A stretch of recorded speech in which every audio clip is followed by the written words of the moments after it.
이상 지속되었던 한국과 일본의 갈등에 대해서 또 다른 국면이 연출되고 있어서 이에 관한 소식 저희 방송에서 빠르게 전해드리겠습니다. 좋아요, 구독 한 번씩만 부탁드리면서 출발하겠습니다.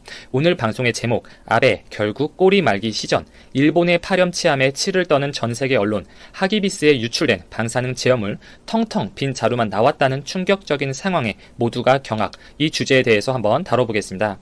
호기롭게 반도체 핵심 소재 3종 수출 규제, 화이트리스트 국가에서 한국을 제외시키면서 압박을 이어갔던 일본 아베는 최근 들어서 조금씩 꼬리를 내리고 있는 모습을 보여주고 있습니다. 얼마 전에 한국을 중요한 이웃이라고 2년 만에 처음으로 언급을 하더니 하루 전에는 한국과의 대화를 지속할 것이라는 이야기를 했습니다. 그동안 강제징용 배상 판결에 대해서 한국 측에서 먼저 해법을 들고 나와야 한다. 국가 간 약속을 지켜야 한다. 한국과 대화할 의사가 없다. 라는 입장만 앵무새처럼 반복을 했었죠. 조금씩 한국과의 물밑 대화를 촉구하는 목소리를 내고 있는 아베의 모습입니다. 그동안 한일 관계 개선 여부의 중요 포인트로 두 가지를 뽑을 수 있었죠. 오는 22일, 4일 남았죠. 이때 열리는 나루히토 일왕 즉위식에서 한국 측 인사로 이낙연 총리가 참석을 하는 것으로 알려졌는데 이때 한국과 일본 간에 어떠한 이야기가 나오겠느냐. 그리고 11월 말에 한국과 일본의 상호 군사협정, 이 지소미아가 종료되는 시점, 이 두 가지 상황이 앞으로의 한일 관계를 예측할 수 있는 이벤트들이라고 말씀을 드렸습니다. 이낙연 총리와 아베 간의 회담이 확정되면서 어떠한 이야기들이 논의될지 벌써부터 관심이 커지고 있는데요. 일본이 예민하게 반응하는 문제는 특히 이거죠. 연말에 예정되어 있는 한국 내 이 강제징용 일본 기업들의 개인 배상 판결, 거기에 이어지는 일본 기업들의 자산 매각 부분이죠. 강제징용으로 인해 피해를 본 피해자분 측에서는 배상 판결을 이행하지 않은 일본 제철, 미쓰비시 등의 전범 기업들의 한국 내 주식과 상표권을 압류 매각해달라는 신청서를 법원에 제출했고 다음 달부터 본격적인 2라운드가 진행이 될 텐데 일본 입장에서는 이렇게 일본 기업 자산에 대한 강제 현금화를 받아들일 수 없다는 것입니다. 이 부분에 대해서 일본은 강하게 반응을 하고 있고 모태기 외무상은 일본 기업 자산에 대한 현금화는 이 사태를 악화시킬 수 있다는 점을 한국 측에 이미 전달했다라는 언급을 한 적이 있습니다. 이 한국 정부 입장에서는 지금 아베 스탠스가 이 한국에 대해서 어느 정도 꼬리를 내리면서 완화적으로 바뀌고 있어서 이 시점을 잡아서 일본과 진지한 대화를 한번 해보자는 의도로 판단이 되고 있고 비슷한 시기에 지소미아 종료 문제도 걸려있는 만큼 한국과 일본이 관계 개선을 시도하는 적절한 타이밍이라고 판단을 한 것 같습니다. 실제로 우리나라 고위급 인사들이 일본을 수차례 방문했었죠. 아예 회담 테이블에 나오지 않는 등 일본은 무례한 행위들을 몇 차례 했던 것으로 알려져 있고 여기서 나왔던 주요 의제가 일본 전범 기업들의 자산 매각 문제에 대한 논의였던 것으로 보도가 되고 있습니다. 일단 한국 정부의 입장은 이 전범 기업 자산 매각에 대한 사법부 판단, 이미 판단이 나왔기 때문에 거기에 개입을 할 수 없다는 것이죠. 그리고 피해자 배상을 위한 현금화 조치에서 생기는 일본 기업들의 피해를 한국 정부가 어느 정도 보전해주는 방식에 대해서도 논의를 한 것으로 보이는데 이 과거 사태에 따른 분명한 도의적인 책임이 있는 일본 기업과 한국 기업이 자발적으로 자금을 마련하고 한국 정부 측에서도 징용 피해자에 대한 구제에 나서는 방식, 즉 정부가 개입하는 거죠. 이 1+1+1 이 방식이 현실적인 방법으로 언론에 보도가 되고 있어요. 사실 이 방안 자체도 많은 비판과 이견이 나올 수밖에 없는데 행정부가 대법원 판결에 대해 월권을 한 것으로 비춰질 우려도 있고 마땅히 일본에서 이행해야 할 배상 문제에 어쨌든 우리나라 기업, 정부 차원에서 깊이 관여하는 것처럼 보일 수가 있어서 지나치게 양보하는 방안이라고 해석이 되고 있습니다. 물론 이 정치적인 문제를 경제에 결부시켜서 일방적인 경제 공격으로 단행한 일본 아베, 이 발상 자체가 너무나 우습고 그 방법은 특히 아주 멍청했습니다.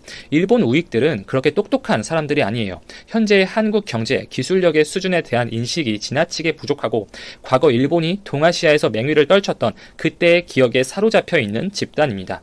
무역 흑자국이 적자국에게 규제를 가한 역사상 전례 없는 방법으로 일본 기업들은 많은 피해를 보고 있습니다. 지금 직격탄으로 피해를 본 불화수 업체들 한국으로 들어오기 위해 혈안이 되어 있죠.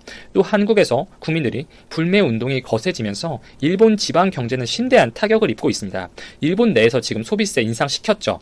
이 소비자들에게 있어서 체감 물가가 그만큼 더 높아진다는 이야기고 이는 가계 소비를 더 옥죄일 요인이에요. 가뜩이나 일본 연금, 이 국민 연금의 부족함, 부실성 문제, 고령층에서 이 연금의 부실성 문제가 많은 비난을 받으면서 당연히 연금이 부족하고 수입 적어지면 이 고령 측에서는 소비를 드라마틱하게 줄일 수밖에 없겠죠. 일본 내에서 소비를 침체시킬 만한 요인이 너무나 많은 것이고, 이 기본적인 경제 순환의 구조, 자본의 순환 원리는 생산과 소비죠. 이 소비가 위축될 만한 요인이 너무나 많아서 이에 따른 경제 침체 가능성이 매우 높다는 것입니다. 일본 치명적인 아킬레스건 가지고 있죠. 내년 도쿄 올림픽에 사활을 걸고 있어요. 이 올림픽 특수의 강한 의지를 보고 있고 일본 경제를 반등시킬 마지막 희망이라고 생각을 하고 있습니다. 동시에 이 방사능으로 오염된 후쿠시마 지역의 부흥을 슬로건으로 내놓고 있죠. 후쿠시마산 식재료를 도쿄 올림픽에 참가하는 선수들에게 제공한다고 하고 있고, 안전하다는 것을 전 세계적으로 보여줘서 이 후쿠시마산 농수산물을 다시 적극적으로 수출하고 소비시킬 생각입니다.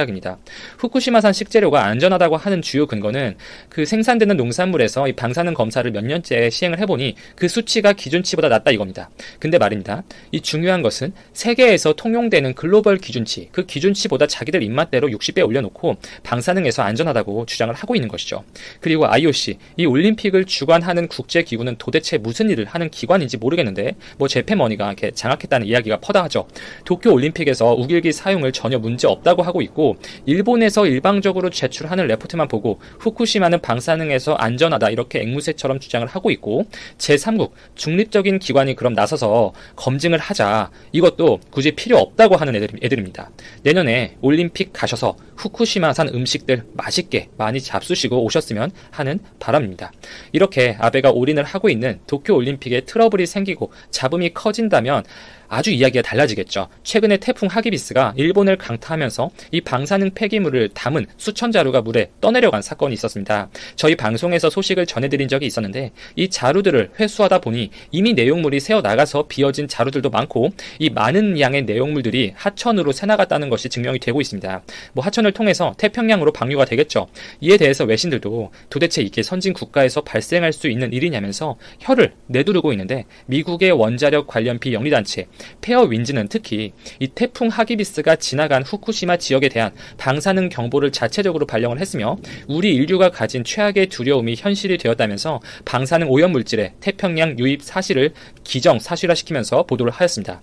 일본 정말 뻔뻔하죠. 이 방사능 제어물, 이 극도의 위험 물질은 보통의 사고, 정상적인 생각을 하는 국가라면 자국 국민들의 건강, 안전을 위해서라도 외부의 환경 변화나 이번처럼 자연재해 등의 극단적인 상황에서 안전하게 보관할 수 있는 설비나 장치를 이용했을 것입니다.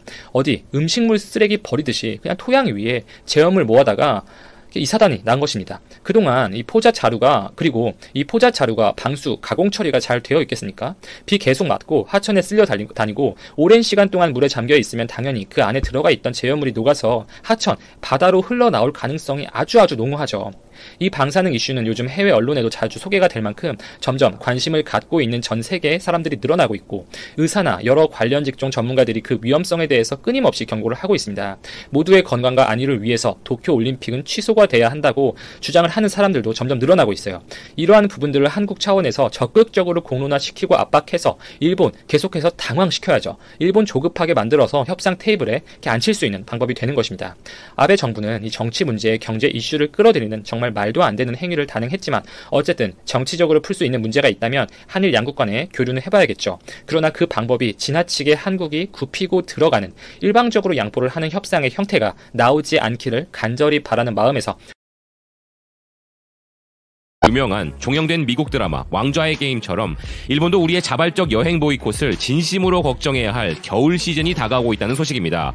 일각에서는 일본의 전체 경제 규모를 생각하면 우리의 자발적 일본 불매 운동과 일본 여행 보이콧이 큰 타격을 주지 못한다는 낭설을 퍼뜨리고 있고, 그들은 이제 그만하자는 의견을 제시하곤 하죠. 그들의 뒤에 누가 있는지 혹은 그 말의 저희가 무엇인지는 모르겠으나 그들의 주장대로라면 분명 우리의 일본 보이콧은 일본에 아무 영향을 주지 못한다고 하는데, 심지어 미국의 블룸버그도 이를 주목하고 있는 이상한 일이 벌어지고 있습니다. 블룸버그는 전일 일본 정부 관광국이 발표한 9월의 방일 외국인 데이터와 관련하여 한국 관광객의 방문이 60% 감소했다는 사실을 헤드라인으로 이 소식을 대대적으로 보도했습니다. 전반적으로는 외국인 방문 수치가 상승했음에도 한국 관광객의 대대적 감소폭을 헤드라인으로 다루고 있으니 신기한 일입니다. 블룸버그는 그나마 긍정적인 부분은 이낙연 총리가 일왕 즉위식에 참여하는 것이 양국의 관계 개선에 긍정적인 부분이긴 하지만 도쿄올림픽 방문객 수 4천만 명이라는 유치하는 아베의 목표는 달성이 어려울 것이라고 보도하고 있습니다.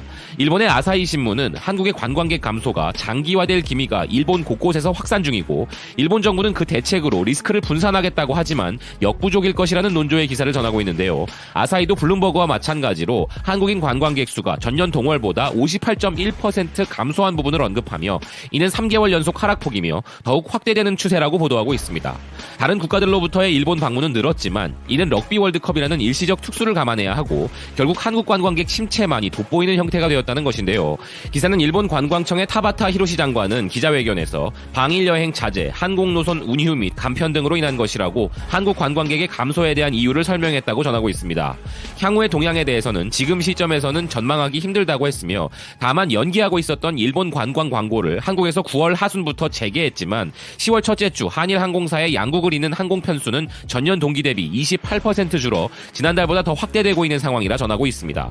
또한 일본 정부 관광국에 의하면 일본을 방문하던 한국 관광객들 사이에서 이미 작년 중반부터 베트남 여행의 인기가 높아지는 등 여행지의 다양화가 일어나고 있고 한국 경기 침체의 영향도 있다고 애써 자위하면서 아울러 7월 반도체 관련 세계 품목에 대한 수출 규제를 강화한 것을 계기로 한국인들이 일본 관광 예약을 취소하는 움직임이 확산되었다는 피할 수 없는 진실도 함께 전하고 있습니다. 여기에 더해 이번 태풍으로 인해 숙박시설이나 철도, 도로 등과 같은 교통망에 광범위한 피해가 발생함에 따라 복구를 서두르되 복구 후에는 외국인들이 관광지에 방문하도록 민관이 함께 여행 수요 환기에 힘쓰고 싶다고 말했음을 전합니다. 그리고 기사는 전체 일본 방문 해외 관광객의 4분의 1을 차지하는 750만 명의 한국 관광객과 한국 관광객들이 일본에서 소비하는 전체 소비액 약 5,900억 엔을 강조하며 일본 지역 경제를 지탱해온 한국 관광객의 침체가 장기화될 것을 대비해 특정 국가에 치우치지 않는 방일 관광객층을 유치하려는 움직임이 나오고 있다고 전하는데요. 그런데 그게 그렇게 쉬운 부분이었다면 본심으로는 애초에 좋아하지도 않는 한국 관광객을 위한 여행 프로모션을 최근에 다시 시작할 리가 없었을 텐데 말입니다. 우리가 일본에서 소비하는 돈이 자그마치 6조 4천억 원이라고 합니다. 그동안 우리가 가주었기에 아무것도 없던 일본의 지방들이 그나마 먹고 살 수 있었다는 현실을 전혀 깨닫지 못하고 있는 듯한데요. 한국에서 거리가 가깝고 특히 영향이 심각한 규슈 카고시마현은 대만 관광객들을 초대하여 어떻게 해결해보고자 한다고 하고 이를 위해 해당 현들은 9월에 예산을 300만 엔이나 늘렸다고 기사는 이야기하지만 애초에 한국 손님들이 급증하여 먹고 산 지역들이기 때문에 회복될 리가 없을 것입니다. 이 부분에 대해 현 담당자도 한마디 하는데요. 담당자는 한국 관광객이 많아지는 겨울 영향이 더 걱정이다. 많은 한국 손님들이 방문했으면 좋겠다 라면서 꿈과 같은 희망을 이야기했습니다. 허나 이것은 꿈만은 아닐 수도 있겠습니다. 일본의 온천이 가짜가 많다고 일본인이 직접 양심 고백을 해도 일본 겨울 온천 없이는 겨울을 잘 지낼 자신이 없는 한국분들이 분명 계실 테니까 담당자가 말하는 일본을 방문해줄 한국 손님들은 아마 꽤나 많이 있을지도 모르겠습니다. 일본 지방의 국민들이 장사가 안 돼 추운 겨울을 보낼까봐 심려되시는 마음 따뜻한 한국분들이 분명 계실 테니까 말입니다. 마지막으로 일본 정부가 지방 자치적으로 한국 외에 다른 국가들의 관광객을 유치하고자 하는 다양한 시도를 하고 있지만 결국 한국 이외에 외국 고객을 새로 유치하는 것은 어렵다. 우선은 일본 고객이 와주었으면 한다라고 하는 나가사키현 스시마 관광 담당자의 말도 전하며 기사는 마무리되고 있는데요. 태풍이 몰아쳐 천문학적인 피해가 발생하고 많은 국민들이 생명을 빼앗긴 국가의 국민들이 이 분위기에서 과연 국내 관광을 얼마나 갈지는 모르겠으나 계속 파이팅하라는 이야기를 전하고 싶다는 의견입니다.